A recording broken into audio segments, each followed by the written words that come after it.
in just a minute. I don't want to hold people's time, but we're having a bunch of people get into the room right now, so I don't want to start um, before we get going. So, we have um, this trip is a little sooner in the school year.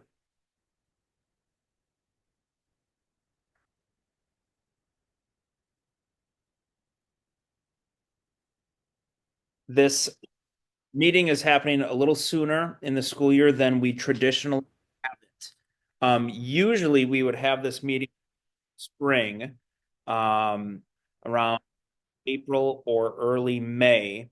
The reason we are having this so much sooner, one of the big pieces of feedback that we have, um, or at least not really feedback, but something that Camp and I really wanted for this year's trip is to really price and be able to make that price as low as possible. So World Strides, our tour company, offered us um, an additional discount off of the price in order to um,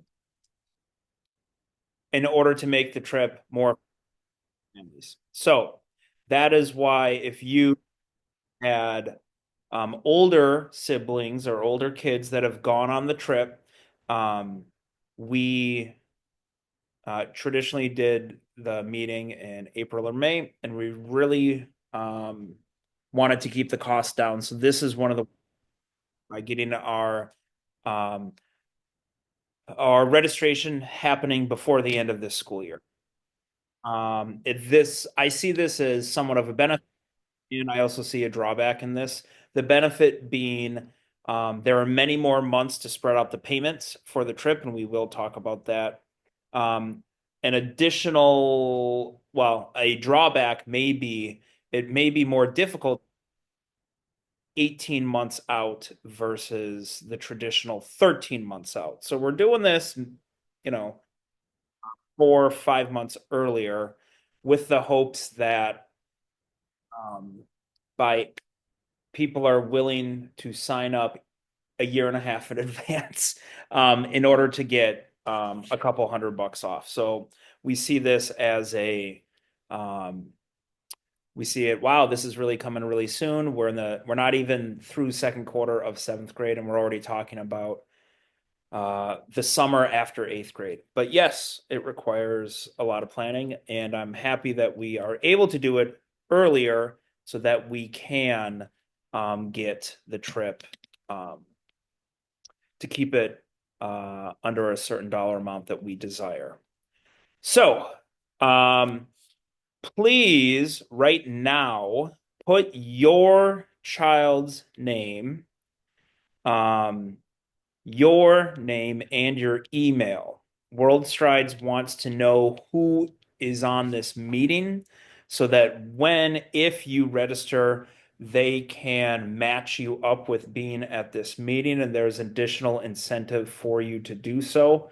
So, if you could put your name and your in the email, and that can go like private, direct to me, that's fine. Miss Clavercamp, who's our other staff member who is also on the call, is monitoring the chat. She's a co-host, so the direct messages will go to me or Miss Clavercamp as well.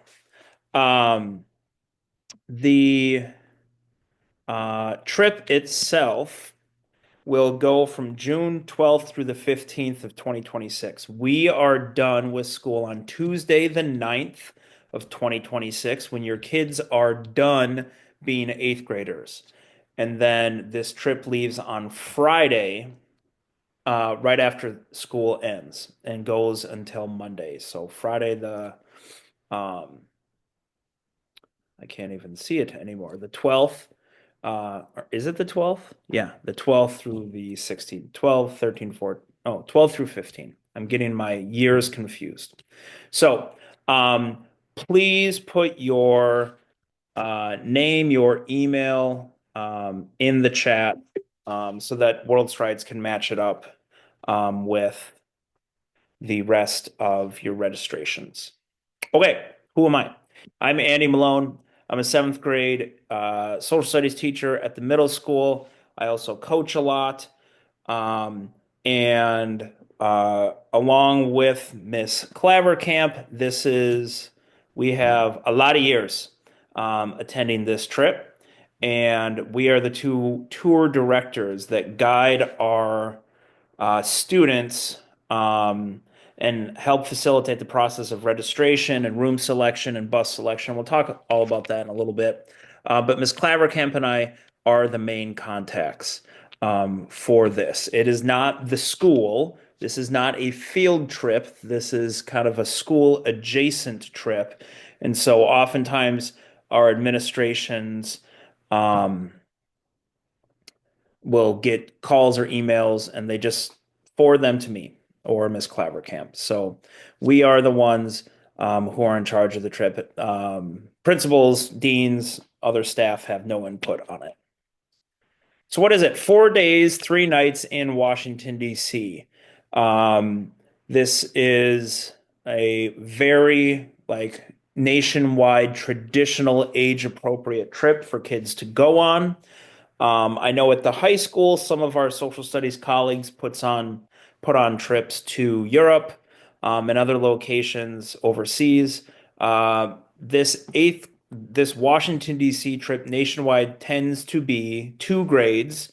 It tends to be eighth graders and fifth graders for some reason. And fifth graders, you should, and if there are any of you kids online listening, I will just like you to know that you should be very happy that you did not go on this trip in fifth grade because the fifth graders who go oftentimes have to wear matching shirts. And so you're on the trip for 4 days. You get four very brightly colored cotton t-shirts that match with all the chaperones. And some schools even put like those crossing guard neon yellow things on their fifth graders. So eighth grade is a really good age for our students to be going on this trip. And we think of this trip in a really um, we revere this trip. We love this trip. We would not do this if this was um, problematic, if this wasn't worth our time in terms of the fun that we have with your kids. We bring 200 is our goal to bring 200. There have been years if there has been demand. If we get up to 250, we can bring 250. The year after COVID and everything kind of opened up, we bought 300 because we were combining two grades. So that is not our intention, but that's just kind of what happens. So we will respond to the demands or that the trip has.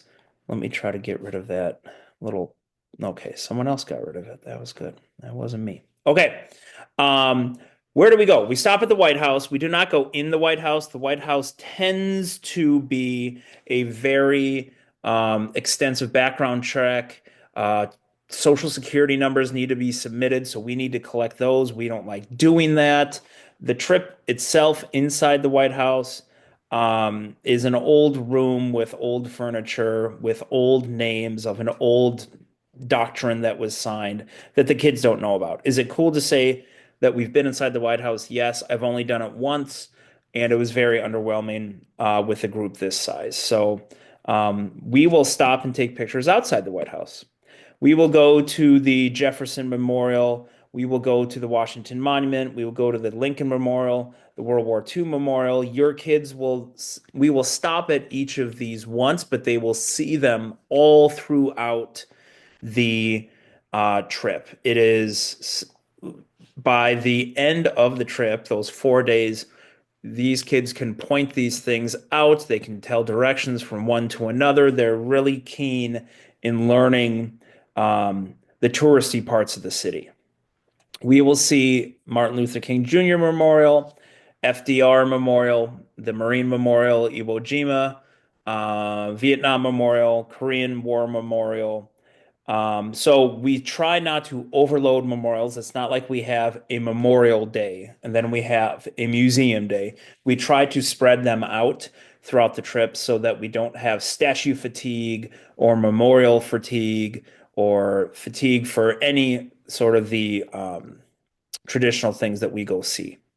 One of the big highlights is our visit to the U.S. Capitol building.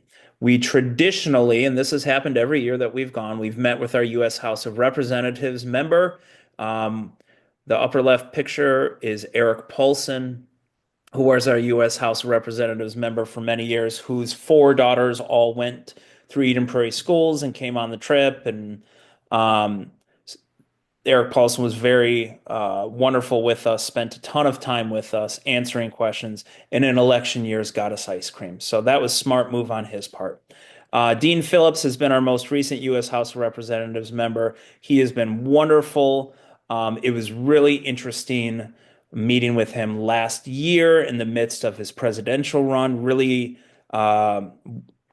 interesting insights into um, and he was very frank with the kids about answering their questions, and that's what's so cool about um, meeting with our representatives is that the kids probably don't understand how important these people are, um, but by the end of it, they get a sense that um, the politicians come from different backgrounds with different ideas, but the goal is, and this is what we always hear, the goal is to help our country to make it better and to work with people from all parts of the political spectrum. So it's a really good message to hear from our elected officials. And then we take a tour inside the U.S. Capitol. They have wonderful tour guides. We get headsets on, and each bus goes through. And I should say, we do fly out to Washington, D.C., and then we hop on buses. So if we have 200 kids, we will take four coach buses around town. Those buses remain the same kind of roster. It's the same teacher, staff members. We don't take parent volunteers or parent chaperones. It is all teachers from the middle school who go. Um, and so um, those are kind of the tour groups that we are within 48 to 50 kids per bus, three or four chaperones per bus. So we move in groups just under 55. And so that is our tour group through the U.S. Capitol building. We'll go into the rotunda, we'll go in some of the cool spots. We've seen the speakers of the House walk through before with a flash of media behind them. So it's interesting. There are times when we get really cool, uh, unique experiences on the trip. We will go to the Supreme Court. We don't go in the Supreme Court. During our trip in June, the U.S. Supreme Court justices are in session, and they really limit the number of visitors per day, but also a huge group, you know, just under 55 of us, is too big of a group to be headed into the Supreme Court during this time. So we stop on the outside. There are always protesters there because we are always there during the time in which they are in session. And occasionally they will come down with a decision while we are there. And the city is abuzz when those decisions come. It's really interesting. We will also stop at the Library of Congress, which I believe is the most, well, I think is the most beautiful building interior in the city. And just hear about the functions of the government and all the different parts that make Congress run efficiently is a really cool experience. The Air Force Memorial and the Pentagon Memorial are two memorials that we go to that kids love. And they love all of them, but they really enjoy the Air Force Memorial because it is so different from any of the other memorials that they will see. There's no real statue there to that is the focus. The focus is these three spires that depict the jets flying through the air. So it's amazing how large it is when you get up close. It's been under construction for the last couple of years, so we haven't been able to get underneath the spires. We will this season, though, and for sure by 2026. The 9/11 Pentagon Memorial is I mean, kids appreciate it. I don't want to call it a highlight. There are some places that we go where, like, quiet and respect and contemplation are required of anyone who's there, not just a school group. And the Pentagon Memorial is one of them. Each of those lit benches represent a person who died in the plane crash into the Pentagon on 9/11. The kids will learn which direction indicates whether the people were on the plane or whether they were in the building. It's a really cool experience, a sombering experience, and the kids do really well at taking in the gravity of that location. Um, a couple just beautiful shots, and pictures are really at the heart of what kids want to do on this trip other than socialize with their friends. They want to take cool pictures. We encourage them to take cool pictures. They will take a ton. They will want to share a ton, I hope. My favorite place in the city is this contemplation room on the left at the National Museum of African American History and Culture. And people often ask, Malone, this will be well, by the time your kids go, it'll be my 20th trip. Don't you get bored? Don't you, um, tire of seeing the same things 20 times, year after year after year? And my answer is no, because this is most of the kids' first time. So my job is to guide them to the coolest spots, to the coolest angles, to the places that I think they'll appreciate. And I know the other chaperones take that responsibility as well, because it is not just um, and we do have tour guides that World Stride has for each bus. So we have a bus driver who's the same for the 4 days. We have a tour guide from World Strides and they're all amazing for 4 days, but it's not their agenda. It's our kids' trip. And so we want them to find these places that mean a lot to them and they can take their cool pictures and have these memories um, to last. The African American Museum of History and Culture is another, in addition to the Holocaust Museum, another location where um, we have families of people who were impacted by the different histories of these two places. The African American Museum, the lower three um, floors. So you enter on the ground floor and you go down 3 levels, and the lowest level at the African American Museum is dedicated to what was Africa like pre-colonial slavery, and a little bit on the introduction of slavery. But students are fascinated to learn about what Africa was like pre-slavery, because for so many of them, um, the history that we know about Africa is slavery. Um, and so we love making our kids go through that space and say, what surprised you? What did you learn? What impressed you? Because there is so much to be impressed by. The next level up is the transatlantic slave trade in America. Um, well, I should say in the Americas. And then the next level up is the Civil War and emancipation and Reconstruction. So that is the history, because this is the African American, well, I'm going the wrong way. African American History and Culture Museum. So the history is on the lower 3 levels, and the culture is the upper 3 levels. And that they have amazing, engaging um, exhibits on African American literature and music and academics and poetry and sports and theater and movies and film and TV stars and celebs. It's a celebration of African American culture on the upper floors. And so when we are in these spaces, and the Holocaust Museum is similar as well.